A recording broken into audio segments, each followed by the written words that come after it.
Welcome back. Nothing epitomizes the excesses of modern American capitalism than the so-called disaster capitalism, or the business generated by war. Yet on September 24, when Americans were still digesting the $700 billion proposal to bail out Wall Street, Congress passed a $612 billion military budget for 2009 with little or no public objections, let alone outrage.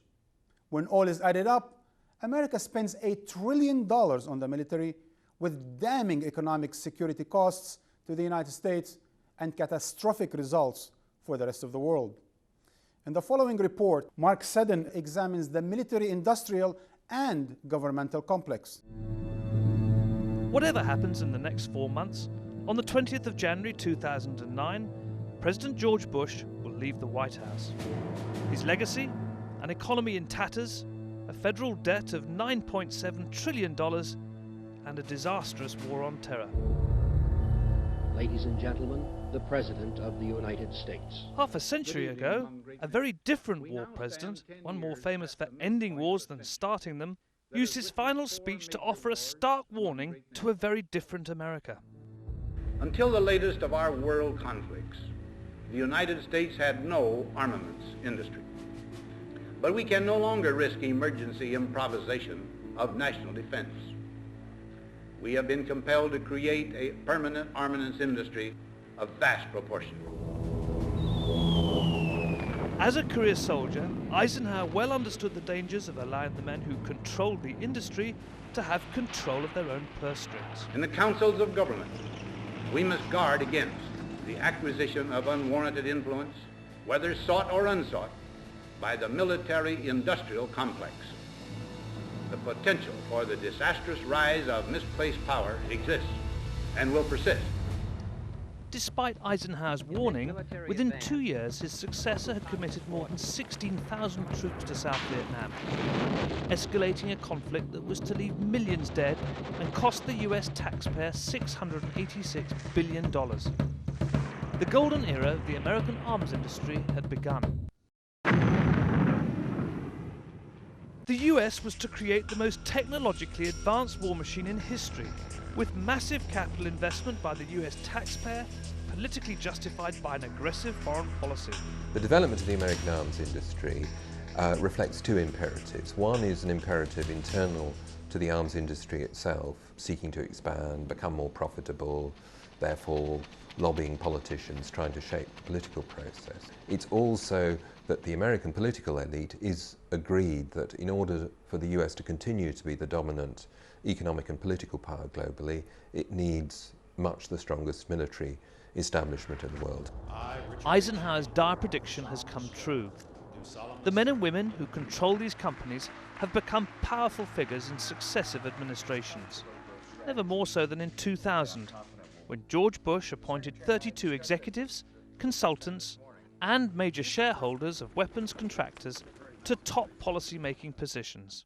Senior US officials know that they only are going to hold office for a limited period of time, and they're not going to want to live on their government pension, so they know that they'll be returning to the private sector. It would be irrational for them not to think about making sure that the company, the corporation on whose board they end up will be doing well.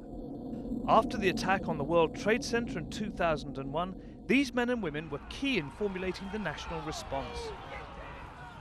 The results are well known. 7 years later, their war on terror has, according to a recent congressional report, cost the US taxpayer over $650 billion for Iraq and over $170 billion for Afghanistan. Joseph Stiglitz, the Nobel Prize winner, estimates that the Iraq war is going to cost the American economy between $1 and $2 trillion. This is, an enormous chunk of resources that could have been used to sort out the American economy. The Bush administration has struggled to get approval for a $700 billion bailout package for the US economy.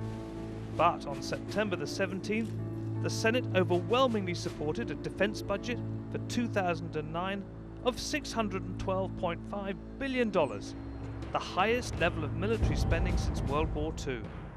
This guarantees another bumper year for the CEOs of American arms companies who have long profited by linking military spending to patriotism.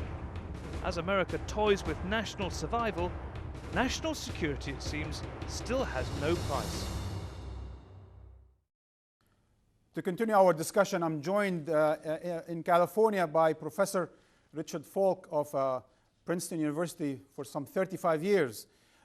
Richard, I detect a certain trend here.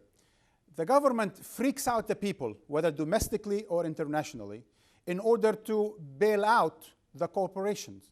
Is this constitutional? Doesn't that consist of imperial presidency in the United States? I think it does have a continuation of a structure of imperial presidential power that has certainly characterized the whole period of the Bush presidency.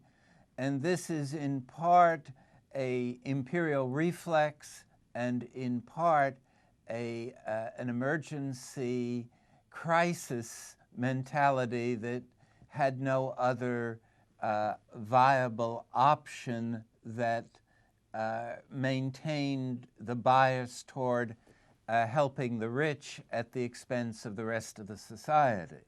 And here, so I see a lot of continuity here. And what we have here, Professor Falk, is that two men, Mr. Petraeus and Mr. Paulson, we have a general who's basically defining American foreign policy in the greater Middle East, and we have an ex-executive from Wall Street, from Goldman Sachs for that matter, defining how the economy is going to run in the next months, perhaps years. How does that work out in a democracy?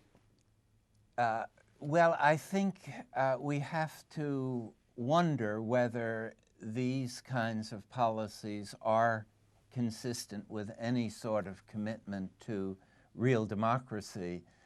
David Petraeus long ago was a student of mine, and so I have a certain understanding of both his intelligence and the limited horizons under which he operates. And I think the whole problem with the economy is, in a sense, reproduced almost symmetrically in relation to the overextension of military power and the exaggerated role of military power that has characterized recent U.S. foreign policy, especially since 9/11. Let me take this, Professor Falk, to David here in the studio.